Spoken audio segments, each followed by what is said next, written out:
when I grew up, the rock scene was somewhat non-existent.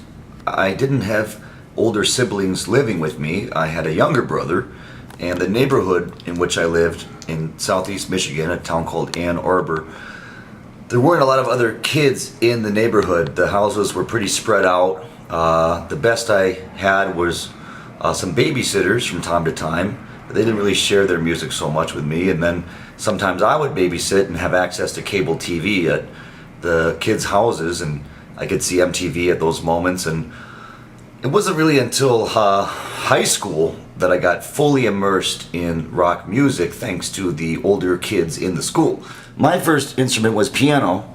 Thanks to my parents, they encouraged me to take piano lessons. My dad had been taking his own piano lessons when I was born, and I would see him play this big machine, basically, with these black and white buttons, and it seemed very appealing, and it sounded cool. It was very easy to play. You just go, and the sound would come right out of it. So I got really into that, and was lucky enough to have great piano teachers.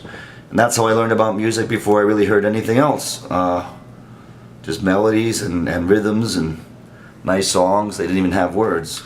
Before I met any sort of big kids, older kids that could turn me on to things I wouldn't have found out about otherwise, I was able to come across a few exciting songs. I definitely liked the song "We Are the World."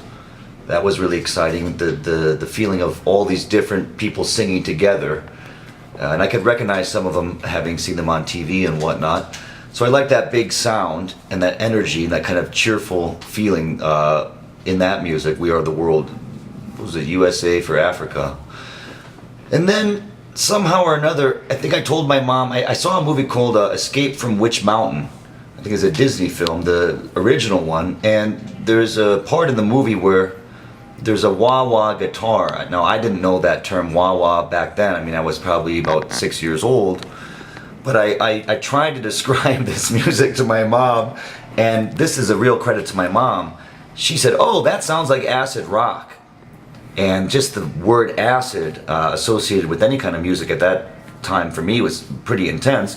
But my mom was so open-minded that she took me to the local, really the local grocery store that actually happened to sell cassettes. Meyer is the name of the place. They sold all kinds of stuff. It was sort of an early version of Walmart, and they happened to sell music on cassette and vinyl. At that point, there was no CD, and my mom said my son would like some acid rock. I can't even believe this actually happened.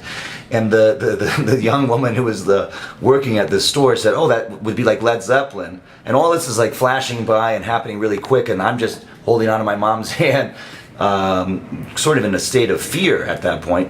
And we ended up buying Led Zeppelin 1, much to my mom's concern, I think, although I can always say she was the one. She really was the one that introduced me to that kind of music. And I played the cassette, and it sounded nothing like the music from Escape from Witch Mountain. I was very disappointed. Funk music is what I was probably after, but my mom interpreted that whatever weird rendition I gave her trying to explain this, she thought it was acid rock. And then maybe about 4 years later, I put that Led Zeppelin cassette on again and thought, "Oh wow, this is actually really good." And I've enjoyed it ever since.